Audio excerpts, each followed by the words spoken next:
공자 선생님, 얼마 전 제가 커뮤니티에서 정말 황당한 사건을 접했습니다. 어느 회사에 입사한 지 불과 한 달밖에 되지 않은 신입 직원이 있었다고 합니다. 그는 입사 직후 청첩장을 돌리며 팀원들에게 입사도 축하해 주시고 결혼도 축하해 주세요 라는 분위기를 만들었고, 팀원들은 신입을 격려하는 마음으로 꽤 많은 축의금을 모아주었다고 합니다.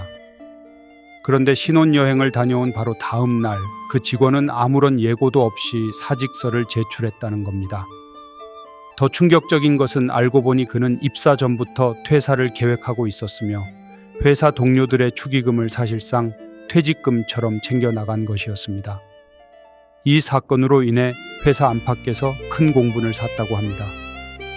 이처럼 조직과 동료를 기만하면서 본인만 이득을 챙기는 사람들은 도대체 어떤 심리적 요인으로 그런 행동을 하는 것인지 궁금합니다. 또한 이런 부도덕한 동료에게는 어떤 방식으로 대응하는 것이 가장 현명한지 공자 선생님의 고견을 듣고 싶습니다. 그대가 들려준 이야기는 참으로 개탄스럽구나. 견리사의 이익을 마주했을 때 의로움을 먼저 생각하라고 했는데 그 직원은 반대로 이익을 보자 의로움을 잇는 견리망이 이 우를 범했다.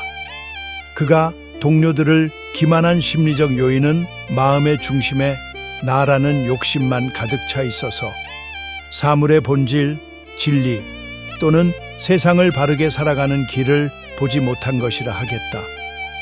사람은 마땅히 부끄러움을 알아야 하는 것인데 그는 타인의 선의를 자신의 이익을 위한 도구로 전락시켰으니 이는 곧 선한 마음과 바른 행실이 차곡차곡 쌓여 이루어지는 군자의 삶을 저버리고 오직 재물의 그림자만을 좇는 초라한 인간의 자화상이라 할 것이다.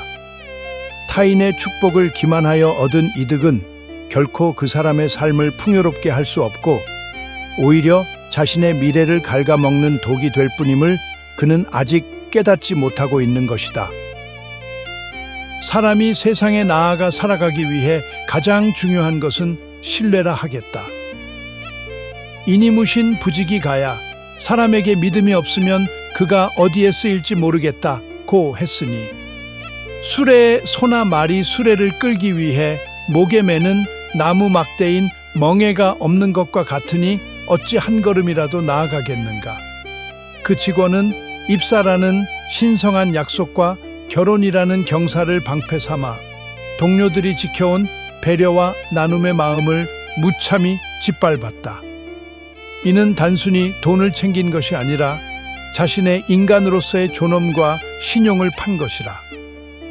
동료들의 마음을 배신한 자는 당장은 이득을 본 것 같아도 결국 세상 어디에서도 진심 어린 지지를 받지 못한다. 사람을 존중하는 마음이 없는 자의 끝은 외롭고 고단할 수밖에 없나니 사회라는 공동체는 신뢰라는 끈으로 연결되어 있는데 그는 스스로 그 끈을 끊어버린 셈이다. 이런 파렴치한 자를 마주했을 때 그 신입사원을 동료라고 믿었던 직원들은 큰 분노를 느꼈을 것이다. 그렇다면 어떻게 대응하는 것이 현명하겠는가? 이직보원 이덕보덕이라 원하는 강직함으로 갚고 은덕은 은덕으로 갚아야 한다고 했으니 무조건적인 용서는 능사가 아니다. 그가 저지른 잘못에 대해서는 회사의 규정이나 사회적 상식에 근거하여 단호하고 엄정하게 대처하라. 그러나 그를 미워하는 마음에 사로잡혀 자신의 선한 마음과 고운 성품마저 더럽혀서는 안 될 것이다. 감정적인 보복보다는 법과 절차에 따른 냉정한 대응이 그를 진정으로 부끄럽게 만드는 길이고 남겨진 이들의 평온을 지키는 방법인 것이다. 가장 두려워해야 할 일은 그런 한 사람의 무례함이 조직 전체의 예의와 남을 살피고 함께 나누려는 선의를 서서히 지워버리는 것이라 하겠다. 임무원료 필유근후 사람이 멀리 내다보지 않으면 반드시 가까운 곳에 근심이 생긴다고 했으니 그 개인의 부도덕함에 매몰되어 앞으로 새로 올 좋은 인연들까지 의심하고 배척한다면 그것이야말로 그 기만자가 남긴 가장 큰 상처이며 폐해가 될 것이다.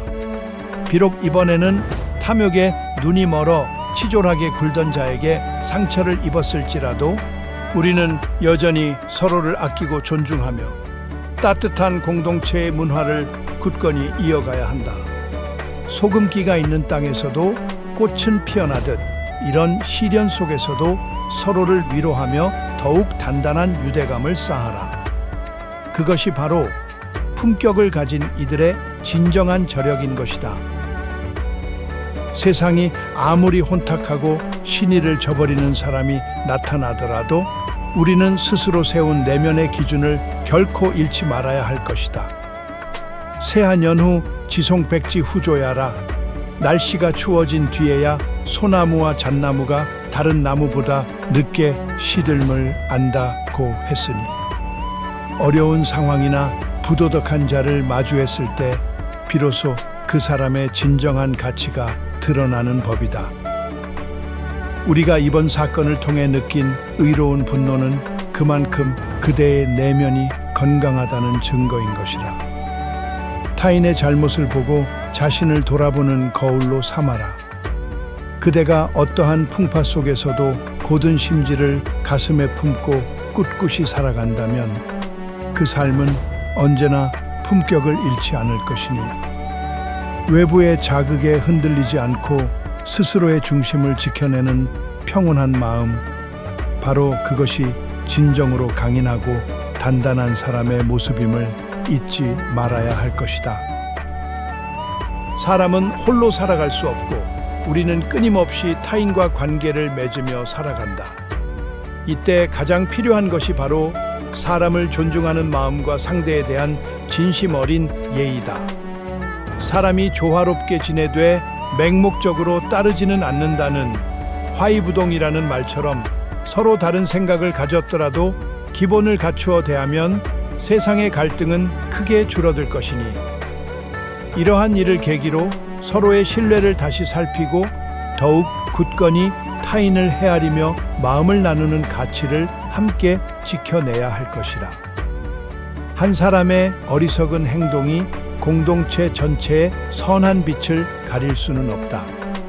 오히려 그 어둠을 통해 빛의 소중함을 깨닫고 서로를 더욱 귀히 여기는 계기로 삼아야 한다.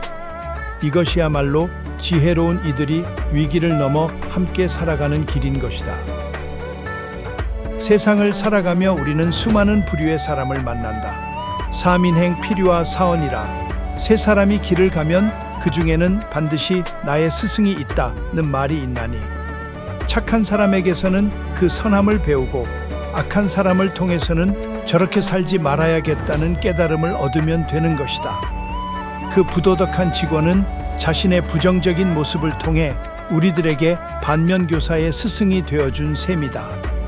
그를 통해 예의가 왜 중요한지, 왜 우리가 타인을 배려하고 마음을 나누는 것을 멈추지 말아야 하는지를 다시금 확인하였으니 우리는 늘 스스로를 살피어 어떤 상황에서도 세상을 바르게 살아가는 길에서 벗어나지 않도록 마음을 다잡아야 할 것이라. 그것이 바로 그 어떤 기만에도 흔들리지 않고 당당하게 세상을 살아갈 수 있는 가장 강력한 힘이라 하겠다.